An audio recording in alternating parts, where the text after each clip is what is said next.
Munyemerere ntangire ngira ni intwari ni umuntu ukurikirana ibyo yiyemeje kugeraho bikavamo igikorwa cy'ikirenga gifitiye abandi akamaro, akabikora mu bupfura, mu kwihangana no mu bwitange buhebuje, kandi akirinda ubugwari mu migirire ye, ntagamburuzwe n'amananiza. Abakunzi ba Nexus TV, buri mwaka tariki ya mbere Gashyantare hizihizwa umunsi w'intwari guhera mu 1999, kuko mbere yaho mu 1994 kugeza mu 1998 wizihizwaga tariki ya mbere Ukwakira, ugahuzwa n'umunsi wo gukunda igihugu. Uyu munsi rero turavuze ngo reka tuse n'abagaruka gatoya kuri uyu munsi u Rwanda rwizihiza buri mwaka itariki ya mbere y'ukwa kabiri itariki ya mbere y'ukwa kabiri guhera mu 1999. Ni umunsi haba hizihizwa intwari z'u Rwanda. Intwari z'u Rwanda rero zikaba ziri mu byiciro bigera kuri bitatu. Icya mbere ni icyiciro cy'imanzi, nicyo cyiciro cy'intwari kiza ku mwanya wa mbere. Intwari zakoze ibikorwa by'indashyikirwa byo kwitangira igihugu kugeza aho zitanga n'ubuzima bwazo. Kugeza uyu mwanya iki cyiciro kirimo intwari ebyiri zonyine, arizo Gisa Fred Rwigema ndetse n'umusirikare utazwi. Gisa yagaragaje ubutwari mu bikorwa yakoze mu kwitangira igihugu no kunga abanyarwanda binyuze mu rugamba yatangije rwo kubohora igihugu ku ngoyi ya leta ya Juvenal Habyarimana, cyangwa se leta yakoze jenoside yakorewe Abatutsi. So hano rero nanone hari icyiciro kindi cyitwa Imena. Icyiciro cya kabiri nicyo kiyingayinga imanzi, gishyirwamo abantu bakoze ibikorwa bihebuje bakarangwa no kwitangira igihugu mu buzima bwabo bwuzuyemo ubunyangamugayo. Kuri ubu intwari z'Imena ni umwami Mutara wa gatatu Rudahigwa, Charles Lewo, Pierre Rwagasana, Michel Uwiringiyimana Gatani, Itegeka Felicien ndetse n'abanyeshuri b'Inyange barimo Bizimana Sylvestre, Mujawamahoro Chantal na Mukambaraga Beatrice. Gushyirwa mu cyiciro cy'intwari z'Imena ntibisaba ko iyo ntwari iba itakiriho, bitandukanye no mu cyiciro cy'imanzi. Ingenzi nicyo cyiciro cya gatatu, ni icyiciro cya gatatu cy'intwari mu Rwanda, kikaba gikurikira Imena. Giteganyirizwa abantu bahize abandi mu bikorwa, mu bitekerezo no mu mibereho, bakabera abandi urugero ruhanitse rw'ubwitange no kugira akamaro gakomeye. Kugeza uyu munsi nta ntwari yari yashyirwa muri iki cyiciro, haracyakorwa ubushakashatsi ku bakandida b'iki cyiciro. Ariko munyemerere, nk'uko twavuze ko icyiciro cy'intwari kiza ku mwanya wa mbere ari icyiciro cy'imanzi, kikaba kirimo Gisa Fred Rwigema. Munyemerere muri aka kanya, bakunzi ba Nexus TV, tugaruke ku mateka y'intwari y'u Rwanda Gisa Fred Rwigema, ariko by'umwihariko ntabwo ari intwari y'u Rwanda. Benshi mu bagendanye nawe, benshi mu basomye amateka ye, benshi mu bumvise ibikorwa bye, usanga bavuga bati iyi ni intwari ya Afurika. Ni Gisa Fred Rwigema. Mutwemerere dutangire tugira tuti Fred Gisa Rwigema yavutse ku itariki ya 10 Mata 1957, avukira hahoze ari muri prefectura ya Gitarama mu majyepfo y'u Rwanda, ubu ni mu karere ka Kamonyi mu murenge wa Nyamiyaga.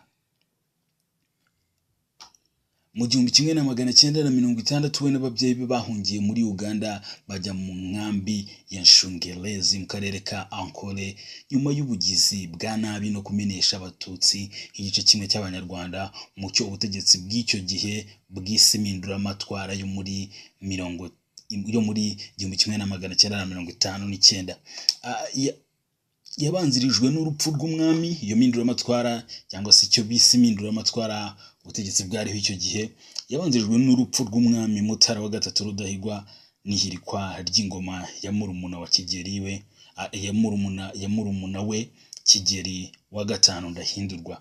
Fred Gisa Rwigema amaze kurangiza amashuri yisumbuye muri Uganda mu 1976, yagiye muri Tanzania yinjira mu barwanyi bitwaga Front for National Salvation Fronasa. Inyeshyamba zari ziyobowe na Yoweri Museveni. Mu mpera za 1976 Rwigema yafashe inzira yerekeza muri Mozambique, yinjira mu barwanyi ba Frelimo. Inyeshyamba zaharaniraga kuva na Mozambique mu maboko y'abakoloni n'abanyaportugali. Naumva intambara Fred Gisa Rwigema yagiye arwana. Mu 1979 Rwigema yinjiye mu barwanyi ba Uganda National Liberation Army NLA, bafatanya n'ingabo za Tanzania gufata Kampala, bahirika ubutegetsi bwa Idi Amin Dada wahise ahunga igihugu muri Mata 1979. Rwigema yaje kwifatanya n'abarwanyi ba Museveni National Resistance Army barwanaga mu buryo bwa kinyeshyamba bitaga Uganda Bush War, bwari bugamije guhirika ubutegetsi bwa Milton Obote. Icyo gihe ndetse nibwo Rwigema yarwanye bwa mbere ari kumwe n'abaje kuba abasirikare bakuru ba FPR Inkotanyi barimo Paul Kagame, James Kabarebe n'abandi baje gufatanya mu rugamba rwo kubohora u Rwanda no guhagarika Jenoside yakorewe abatutsi mu 1994, hashize imyaka 4 Rwigema atabarutse. Nyuma yuko igisirikare cya NLA gifashe ubutegetsi muri Uganda mu 1986, Rwigema yagizwe minisitiri wungirije w'ingabo, akomeza no kugaragara mu bikorwa byo gutsimbura burundu abarwanyi ba leta yatsinzwe bari bagihanyanyaza mu majyaruguru ya Uganda. Fred Rwigema ni umwe mu barwanyi 27 bari bayobowe na Yoweri Kaguta Museveni, wagiye mu ishyamba mu 1981 gutangiza urugamba rwo kurwanya Milton Obote n'ishyaka rye Uganda People's Congress. Bashinjwaga kwiba amatora yo mu 1980 bagatsinda Democratic Party ryari riyobowe na Paul Kawanga Semwogera, na Uganda Patriotic Movement ryari riyobowe na Yoweri Museveni. Mu 1985 Fred Rwigema yari amaze kuba umwe mu bayobozi bakomeye mu gisirikare, ndetse igihe ingabo za National Resistance Army NRA za Museveni zari zimaze guhirika ubutegetsi Milton Obote, Fred Rwigema yari umwe muri batatu bahoze ari abayobozi b'inyeshyamba bashyizwe ku buyobozi bukuru bwa NRA. Icyo gihe nibwo Fred Rwigema yambitswe ipeti rya Major General, aryambikirwa rimwe n'umuvandimwe wa Museveni Salim Saleh na Eli Tumwine. Mu gihe Museveni we yahawe ipeti rya Lieutenant General. Fred Rwigema yamenyekanye cyane nk'umuyobozi wa gisirikare wakundwaga cyane nabo yari akuriye, by'umwihariko icyubahiro cye nk'umurwanyi wo mu rwego rwo hejuru agikesha kuba mu ntambara yarwanye nta byaha by'ubugizi bwa nabi yigeze abarizwamo. Mu rugamba rwo gutsimbura burundu abarwanyi ba Milton Obote mu bice by'amajyaruguru n'uburasirazuba bw'amajyaruguru ya Uganda, Rwigema yakundaga umupira w'amaguru cyane, akaba yari umufana w'ikipe ya Villa yo muri Uganda, aho atajyaga asiba kujya kuyireba ikina muri stade ya Nakivibo igihe cyose yabaga ari i Kampala. Tariki ya mbere Ukwakira 1990 Rwigema niwe wari ku ruhembe rw'urugamba rwo kubohora u Rwanda, ayoboye abasirikare b'inkotanyi bateye binjiriye mu majyaruguru y'u Rwanda, ariko bukeye bwaho nibwo yatabarutse nyuma yo kurasirwa ku rugamba afite imyaka 33. Yashakanye na Janet Rwigema, amusigira abana babiri, Eric Gisa Rwigema na Teta Gisa Rwigema.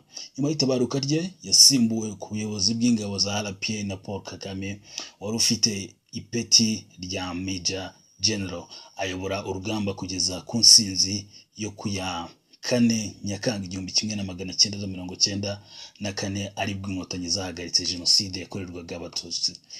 Major General Fred Gisa Rwigema yubashywe nk'imwe mu ntwari zikomeye z'igihugu. Umubiri we uruhukiye mu irimbi ry'intwari i Remera mu mujyi wa Kigali hafi ya stade Amahoro.